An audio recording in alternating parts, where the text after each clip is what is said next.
Doors be.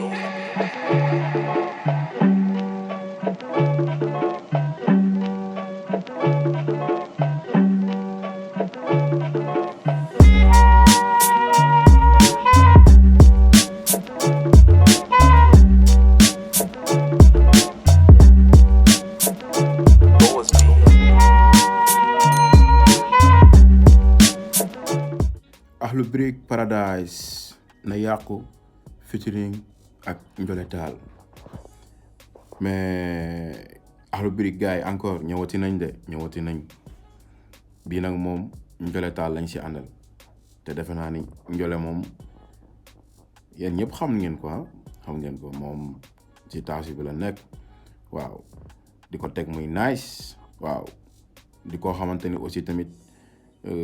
gis nañ ci li muy def tamit bon gars yi bëri ñu ngi koy apprécier ci côté am muy côté mbalax taasu bi muy def mais Akhlou ñëw def benn affiche bind ci Akhlou featuring Ndiolé na Yakkou taf bon réaction yi commencé mais Akhlou quand même ñoom ay rappeur lañ wala lu mu doon après quelque temps lañu gis Pape Sidy ci page am mu dugal fa benn vidéo wax daan ni Akhlou gis nañ benn annonce ngeen def ko ngeen da ngeen ànd ak Ndiolé na Yakkou xawma lu yàqu mais bu mu doon gem bi bu mu doon jikko bi tàmm ngeen seen affaire yooyu léegi da ngeen changé affaire yooyu noonu gars yi dama leen bàyyi ngeen seetaan vidéo Pape Sidy bi ñu ñëwaat. Je tenais à le dire dès maintenant j'ai entendu Akhlou sortir un teaser genre like ne dañuy def benn son bu tudd na Yakkou ak Ndiolé rien contre artistiquement ce que vous avez envie de faire mais na Yakkou moom xaw ma lu yàqu waaye bu mu nekk game bi bu mu nekk réew mi bu mu nekk jikko yi bii moom ça nara passera vous allez nous passer sur la tête ou sur le corps pour génne seen caaxaan yooyu Akhlou yéen a ngi changé yéen a ngi yàq réew mi yéen a ngi yàq rab bi baax na. Pape Sidy loolu la wax mais nag Dayza bàyyiwu ko si lii la ko tontu. yow salaamaaleykum Dayza Kala from Akhlou so Pape Sidy ñu ngi la dégg ngay wax ci affaire ci génn tey tagge ñu aussi pour affaire ay na Yakkou affaire yooyu noonu bon man je voudrais savoir seulement ndax yow dans ta tête da nga jàpp ni kon yow game bi dafa mës a baax game bi dafa mës a baax pour yow dans ta tête il faut arrêter quand même frère waaye maa ngi leen di wax benn affaire ñun du rappeur moo ñuy fayal suñuy studio de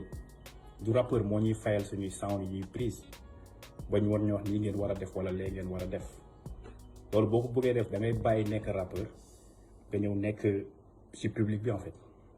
te sax du public moom may conditionné damay liggéey quoi damay liggéey te ñun lii xëpp lu ñu quoi amul dara luñ ciy tiit wala luñ ciy ragal il faut arrêter quand même dunduñu loolu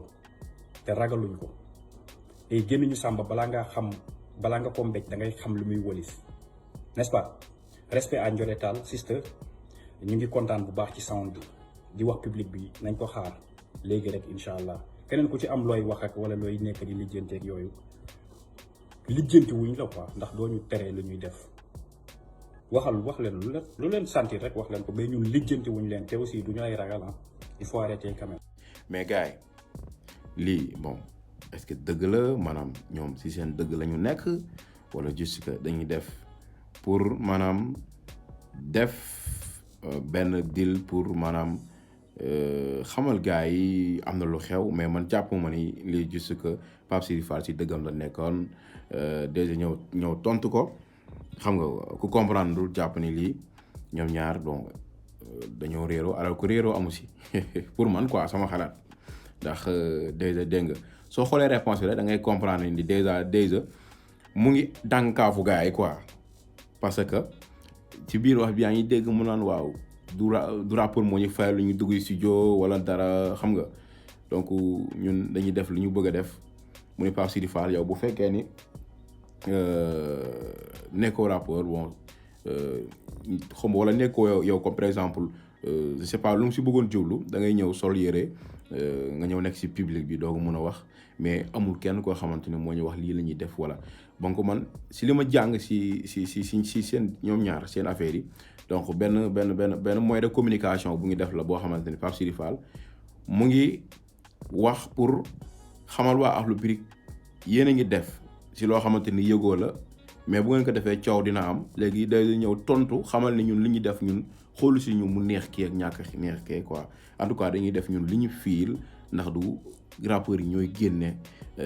xaalis di ñu ko jox naan dem nañ di studio wala dara comme ni gars yi di ko defee parce que li may wax rek ñoom bu ñëwee def seen rap bi ñu fiil ñun ñi nga xam ne ñun ñooy wax ay waa Akhlou rap bu dëgër ñun waa ubbi médecin ubbi ñëw naan rap bu dëgër bi genre ñun ñooy wax si ñoom rek di leen promouvoir mais de fait que ñun waa lu dëgër bi ñu def dara gars yi nemm la ñuy def kenn du partager moo tax ma ne ñun gars yi bu ñu defee benn affaire ñun ñoo leen di promouvoir ñooy dem seetaan seen affaire yi quoi moo tax ñoom xam nañ loolu moo tax lépp lu ñuy def rek dana xam ne après ñun waa Akhlou bu dëgër bi dinañ si wax de n'importe ni ñu si waxee moo tax Dayza dànkaafu gars yi ni leen ñun lu ñu fii la ñuy def du yéen a ñuy fay lu ñu dugg si jóg yëpp moo tax ma ni ñoom moyen de communication la ñu joué mais yaakaaruma ni bon ay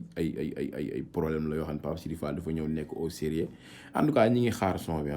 ñu ngi koy xaar parce que Ndiolé moom waaw wax dëgg fa yàlla ku mën taasu la te moom day def ay it ci monde bi nga xam ne mu ngi si muy monde mbalax bi en tout cas leneen ak leneen Akhlou Brick tamit am nañ sañ-sañu ànd ak ñoom waaw ñoom nañ sañ-sañu ànd ak ñoom ci liñ ko mën a tuddee ci leneen même bu doon sax si rab la ñu teg bit invité si Ndiolé bu ñëwee lu mu si mën a taas rek l'essentiel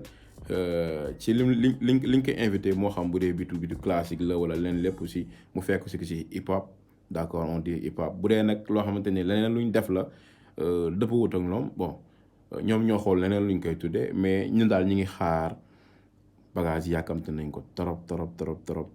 gars yi yéen tamit seen réaction les commentaires ci suuf te boo leen commentaire ba pare ñi nga xam ne ñi ngi doog a dugg ci chaîne bi ngeen abonné te boo leen abonné ba pare bu leen fàtte ba seen cloche notification pour vidéo bu mën dugal rek ngeen mën